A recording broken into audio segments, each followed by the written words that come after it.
dengan diiringi ceracap, gambus dan kecapi untuk ibadah di rumah Tuhan dengan petunjuk raja Daud. Maksudnya demikianlah keadaan Bani Asaf, Yedutun dan Heman. Dengarkan, jumlah mereka berapa? Jumlah mereka bersama saudara-saudara mereka yang telah dilatih bernyanyi untuk Yahweh. Mereka sekalian adalah ahli seni, ada 288 orang. Tua dan muda, guru dan murid membuang undi mengenai tugasnya. Lalu jatuhlah undian yang pertama kepada Yusuf, kedua kepada Gedalia, langsung ayat 31, dan undian yang ke-24. Perhatikan. Jadi untuk kebaktian, Daud membagi 24 grup pemusik dan penyanyi dari masing-masing keluarga. Oke, kita tinggalkan dulu. Kita lihat 1 Tawarikh pasal yang ke-23. Setelah Daud menjadi tua dan lanjut umur, maka diangkatnya Salomo menjadi raja atas Israel. Ia mengumpulkan segala pembesar Israel, juga para imam dan orang-orang Lewi. Lalu dihitunglah orang-orang Lewi yang berumur 30 tahun ke atas. Dan jumlah orang-orang mereka dihitung satu demi satu, ada 38.000 orang. Tunggu dulu. Dari orang-orang ini 24.000 orang harus mengawasi pekerjaan di rumah Yahweh, 6.000 orang harus menjadi pengatur dan hakim, 4.000 orang menjadi penunggu pintu gerbang, dan 4.000 orang menjadi pemuji Tuhan dengan alat-alat musik yang telah kubuat untuk melakukan puji-pujian, kata Daud. Daud ini bukan cuma pemusik, dia itu ahli membuat alat musik.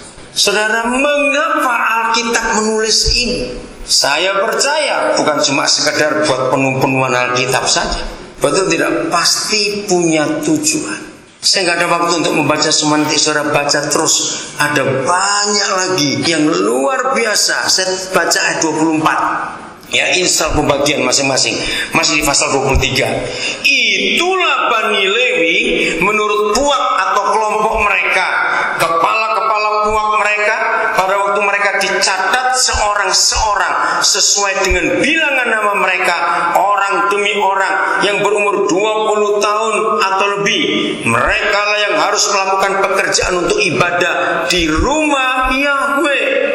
Sebab Daud telah berkata, Yahweh Tuhan Israel telah mengaruniakan keamanan kepada umatnya, dan ia diam di Yerusalem sampai selama-lama untuk memuji dia. Nehemia pasal 12. Nah, saya akan akhiri di bagian ini. Ayat 27 pasal 12 kitab Nehemia.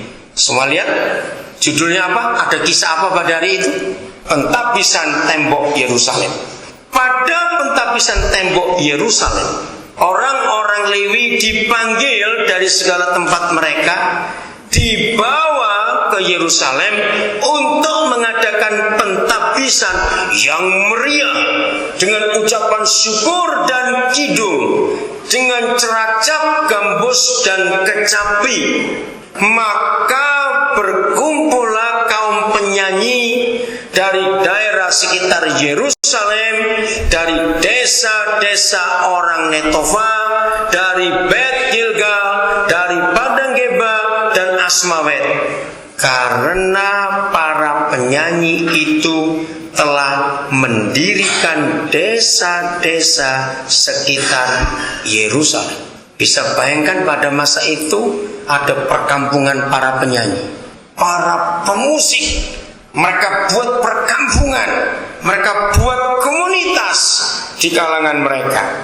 Saya lanjutkan dulu ayat 31. Lalu aku mempersilakan para pemimpin orang Yehuda naik ke atas tembok, dan kubentuk dua paduan suara yang besar. Yang satu bergerak ke kanan di atas tembok Yerusalem, itu gerbang sampah. Di belakangnya berjalan Hosea.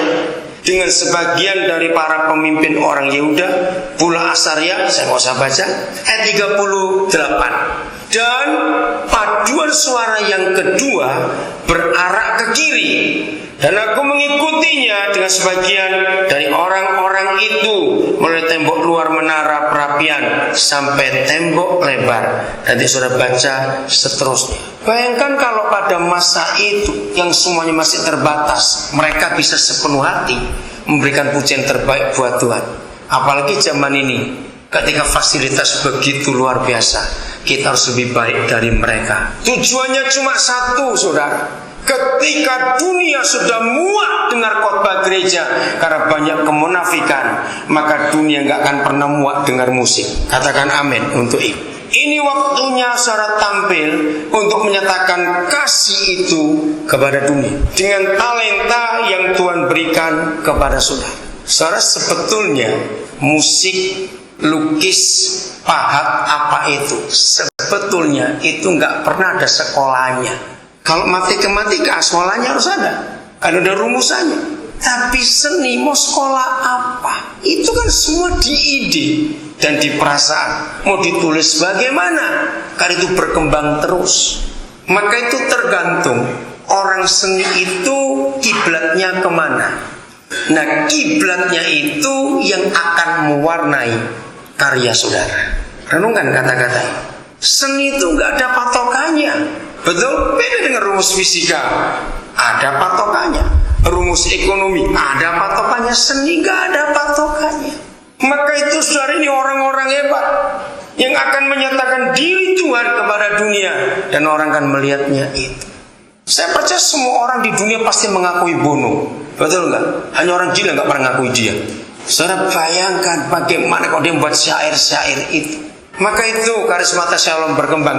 Saya percaya komunitasnya akan bergerak terus, nggak harus cuma berhenti sampai di sini saja. Oke, ayo yang terakhir kita baca sama-sama ayat pegangan saudara, Mazmur 150 ayat yang ke-6. Ini yang dirindukan Bapa kita di surga.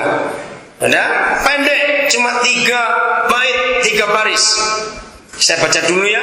Biarlah segala yang bernafas memuji Yahweh. Haleluya. Ada 1, 2, 3. Biarlah segala yang bernafas memuji Yahweh. Haleluya. Tepuk tangan buat Yesus Tuhan.